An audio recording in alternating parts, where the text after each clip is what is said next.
The Frenchman praised new coach, Amelie Mauresmo, following his milestone win over Milos Raonic. France's Lucas Pouille has continued his dream run at the Australian Open after hitting his way past Milos Raonic 7-6, 4, 6-3, 6-7, 2, 6-4, in the quarter-finals. The 26th seed entered Melbourne Park with little expectation of going deep. Prior to the tournament, the Frenchman had only won 1 out of 8 singles matches played since October, including the Hopman Cup. Despite his lack of wins in recent time, Pouille illustrated his potential with a dominant display against Milos Raonic, a player who he had never took a set off in their 3 previous meetings on the tour. "I'm very happy. I knew it would be a tough match. I did really good on my returns and I held my serve throughout almost all of the match," Pouille said during his on-court interview. "I didn't win a match before coming into Melbourne. Now here I am in the semi-finals. I'm just very, very happy, taking on a player who is known as one of the biggest servers in the game. It was the French world number 31 who was the more dominant." Pouille claimed an impressive 84% of the points behind his first serve as he hit 62 winners past his Canadian rival. He also has the chance to break the Raonic serve 14 times during the clash but could only convert 3 of those. "I really wanted to return as best as possible to put a lot of balls into the court, make him play." The 24-year-old commented about the tactics he used. "I just enjoyed the moment and that's what I did." Pouille experienced a scare early in the match when he got broken to fall behind 0-3, enabling Raonic to gradually work his way to 5-2 in the opener. Despite the blip, Pouille hit back with interest as he impressively didn't face another breakpoint for the remainder of the match, frustrating his rival with a series of stunning passing shots. Boasting a 2-sets lead, it looked as if Pouille would cruise towards the victory as he continued to apply pressure onto the Raonic serve. However, during the closing stages of set 3, a call made against Raonic fired the Canadian up. The umpire said he wasn't able to reward him the point because he didn't see when the Frenchman hit the ball, prompting the world number 17 to reply, "Because you don't watch and you're incapable." Following the argument, Raonic raced through the tiebreaker by claiming 6 points in a row before clinching it to revive his chances. With neither player buckling behind their serve during the 4th frame, Pouille battled towards the milestone win. Leading 5-4, he once again troubled the Raonic serve as he worked his way to 2 match-point opportunities. He failed to convert his first due to a fine volley from his opponent. Then on his second, a clean forehand winner from Raonic denied him. Eventually, it was third-time lucky for Pouille at the expense of an unforced error from across the court, sending him into the semi-final of a major for the first time in his career. The milestone has been achieved under the watchful eye on new coach Amelie Mauresmo, a former world number 1 women's player who has previously worked alongside Andy Murray. Pouille remains in the minority when it comes to an ATP player have a female coach, but he insists that gender plays no part.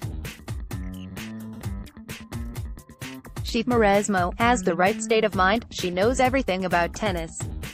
It's not about being a woman or man," he said. "You just have to know what you're doing and she does. We kept working hard. Even after all of the matches that I lost, I went on the court straight after my loses, decided to take it step by step. Give all I have on every single point and here I am." He later added, Pouille will play either Novak Djokovic or Kei Nishikori in the semi-finals. The last Frenchman to win the men's title in Melbourne was Jean Baradre back in 1928. The world number 4 reflects on her current form as she climbs to a new ranking high. Naomi Osaka, photo by Chrysaline Kayo, copyright at Sport Vision. A straight sets win over Alina Svitolina didn't just reward Naomi Osaka a place in the semi-finals of the Australian Open, it has also sealed her place in the history books. The 21-year-old roared to a 6-4, 6-1 victory over an injury-stricken Svitolina, who was bothered by issues with her shoulder and neck throughout the match. Osaka has become the first Japanese woman to reach the last four in Melbourne since Kimiko Date in 1994. Not only that, the victory has secured her a spot in the world's top 3 next week, making Osaka the first player from her country, man or woman, to achieve the milestone in the history of the sport. This is something that I have been working on a lot, which is trying to get deeper in tournaments more consistently. I think I have been able to do that, Osaka commented afterwards. Right now I just try to keep looking forward. So yeah, I'm not really satisfied. I am happy that I'm here in the semi-finals, but at the same time, I want to keep going. There is more matches to win. Already the first player from her country in the Open era to win a Grand Slam title in singles, the current world number 4 is eager to add to her collection. Her consistency on the tour has improved in recent months. Since her US Open win, Osaka has reached the semi-finals or better in 4 out of 5 tournaments she has played in. The only exception was the WTA Finals where she lost all of her round-robin matches. You want to do the next big thing. And especially now that I won a Grand Slam, and I feel like I want to win another one, and I'm so close and I just want to keep going, she said. Guided on the tour by coach Sasha Bajan, who received the inaugural WTA Coach of the Year award in 2018, Osaka credits one thing to her rise and inner peace. In recent times she hasn't been afraid to express her emotions on the court. Earlier this year at the Brisbane International, the American-based player said she had the worst attitude and was sulking during her match against Lesia Surenko. It appears Osaka is struggling to find a right balance between showing too much and too little emotion on the court. However, she wants to stick with a more quiet and reserved personality. Most people know me for US Open, right? And during the US Open, I didn't show any emotions most of the time. She explained. I'm not calm, it just makes my life harder. There is an inner peace I can tap into sometimes during my matches, and it's kind of hard to get to, but once I'm there, it's really easy. Not easy, but nothing can really bother me. So that's just something that I'm trying to learn how to do consistently, Osaka added. Osaka is now inside of the world number 1 ranking.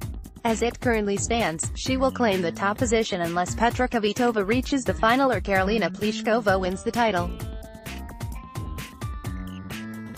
If she reaches the final, she will become world number 1 unless Kvitova wins the title. Osaka can also secure the position by winning the Australian Open title. In the semi-finals, Osaka will take on Pliskova, who knocked Serena Williams out in 3 sets. She currently trails their head-to-head 1-2. Serena Williams was trailing by 1 set and 1 break. She rolled her right ankle on match point and then went on to dissipate a 5-1 lead in the 3rd set. Karolina Pliskova, Australian Open 2019, via Twitter, @AustralianOpen. It's one of those matches that fans will remember for a very long time. One of the most incredible collapses by Serena Williams, most certainly impaired by an ankle incident, occurred while she was just a few points from the finish line, who squandered a 5-1 lead in the deciding set to lose a match she had recovered after having been down by a set and a break. Karolina Pliskova played an excellent first set, was almost paralyzed by tension when she served up 3-2 in the 2nd set and almost gave the match away in the 3rd. My mind was in the locker room, but I was still here, she said immediately after her victory, as while Serena Williams was slowly crumbling in front of her, she managed to keep her cool in a sunny and windy day in Melbourne to pull off this amazing comeback. The beginning was very cautious for both players. It was a hot day and they both respected each other. Serena's start was particularly slow. Her first serve was at least 20 km/h slower than usual and Pliskova took advantage of it with an early break, a 3-1 lead. The American champion woke up at 1-3-0-4-0 when facing 3 chances to go down a double break when she put the foot down on her serve and managed not to let her opponent run away in the first set. But it still wasn't the best. Williams, unable to limit her unforced errors and incapable of making a dent in Pliskova's serve. After 40 minutes of play, the Czech player won the first set 6-4, clinching her fist towards her coach Conchita Martinez in the stands. Williams continued to struggle on her serve, especially on the sunny side of Wroclaw Arena. She had to face break points on the first game of the second set while still unable to get any chances to break Pliskova. Another tentative service game for Serena at 2-2 gave Carolina the crucial advantage of a break, but at that point, Pliskova did not have the instinct to kill the match, and 8 points to 1 streak got the American back in the game. From that moment, Serena Williams won 9 of the following 11 games and looked on her way to her 50th Grand Slam semifinal, when the unexpected happened. What looked like a minor wiggle at Williams' right ankle turned out to be the key of the match. One game at a time, Pliskova came back from 1-5 down in the third set, brushed off 4 match points and managed to pull off one of the most surprising comebacks of her career to reach her first Australian Open semifinal.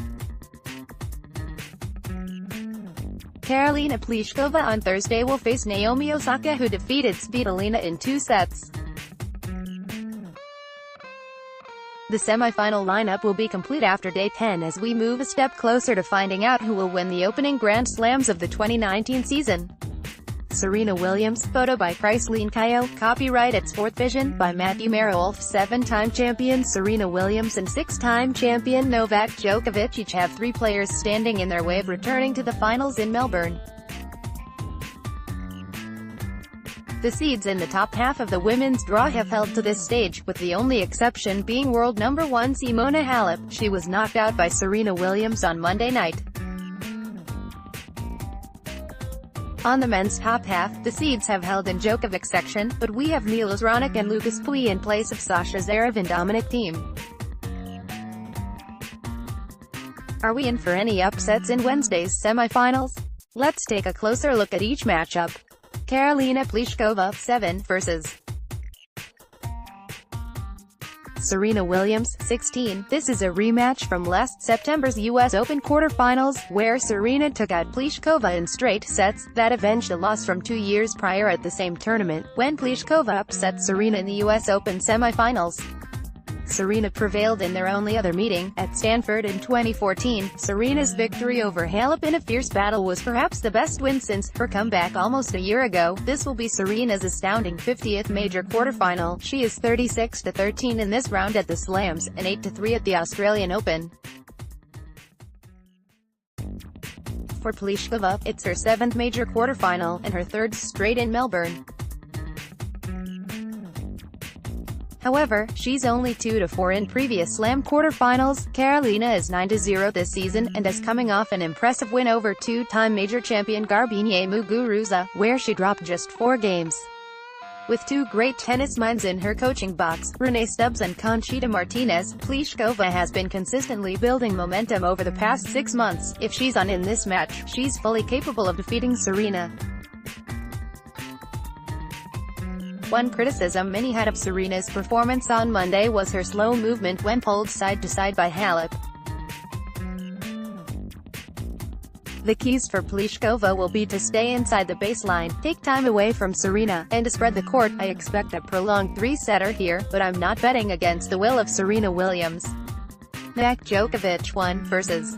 Nishikori 8. Novak Djokovic, photo by Chrysaline Cayo, copyright at Sport Vision. This should be completely smooth sailing for Djokovic.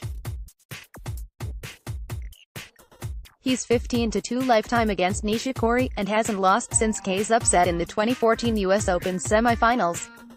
That's 14 straight victories. Djokovic has reached the quarterfinals rather comfortably, only getting slight resistance from next-gen players Denis Shapovalov and Daniil Medvedev. To the contrary, Nishikori's road to this point has been extremely turbulent, and he's actually lucky to be at this stage. He's survived 3 5-setters in 4 matches, twice coming back from 2 sets down, most recently against Pablo Carreño Busta. He was down 8-5 in the 5th set tiebreak, 1-10 format, before a controversial call completely threw Carreño Busta off his game. That match just 2 days ago lasted for over 5 hours. In total, Nishikori has spent almost 14 hours on court, a full 5 hours more than Djokovic. This is a terrible matchup for Kei on a good day, so I can't imagine he'll be able to put up much of a fight on Wednesday. Naomi Osaka, 4 vs. Alina Svitolina, 6. Alina Svitolina, photo by Priceline Kayo, copyright at Sport Vision. Is Svitolina finally ready to reach her first major semi-final? She'll have to take out the reigning US Open champion to do so. Svitolina is 0-3 to date in Slam quarterfinals. Her most haunting of those matches was Roland Garros in 2017. Alina was up a set and 5-1 over Simona Halep, but couldn't close out the match despite having a match point 1 year ago at this tournament. She played terribly in her quarterfinal against an improvement player at that time, Elise Mertens, winning just 4 games and losing the second set 6-0. Svitolina looked shaky at times in both of her last 2 rounds here, including a bizarrely up-and-down match against Madison Keys. The scoreline in that one was 6-2, 1-6, 6-1. Early in that third set, Alina won a game that included 11 deuces, and Keys unraveled thereafter. Madison was unable to sustain her big hitting to win 2 sets, but the more well-balanced game of Osaka may be more successful in taking advantage of Svitolina's soft second serves. And as we saw in Naomi's last 2 matches against tricky opponents, Su Weixi and Anastasia Sevastova, Osaka was able to make the necessary adjustments after dropping the first set. Svitolina is 3-2 lifetime against Osaka, and won both of their 2018 meetings, which were both on hard courts. Alina should draw confidence from her title at the 2018 WTA Finals. But I still give the edge to Osaka, who has proven herself to be more comfortable at this stage of a major. Remember, Naomi is on an 11-match win streak at Grand Slam events, dating back to her US Open title. Milos Raonic, 16, vs. Lucas Pouille, 28. Lucas Pouille, photo by Priceline Kayo, copyright at Sport Vision. I fear this men's quarterfinal may be as straightforward as the other. Raonic is 3-0 against Pouille, having never dropped a set. Played in Melbourne 3 years ago, with Milos winning 6-1, 6-4, 6-4. The 28-year-old has served extremely well during this fortnight, and only lost 1 set thus far against heavy opposition by the names of Nick Kyrgios, Stan Wawrinka, and Sasha Zverev. This is his 4th Australian Open quarterfinal out of the past 5 years. Pouille is coming off a few lackluster seasons, with this being his best result at a major since he upset Rafael Nadal at the 2016 US Open. He arrived in Melbourne on a 4-match losing streak. And prior to this year, Lucas had never won a match at the Australian Open in 5 appearances. His new coach, Amelie Mauresmo, is already paying dividends. Pouille outlasted a game 19-year-old from Australia, Alexei Popyrin, in 5 sets before upsetting the 11th seed, born at Chorich, on Monday. I just don't see too much in Pouille's skill set that can threaten Raonic when he's serving at this level. Milos should comfortably advance to his 4th major semi-final, and first since 2016.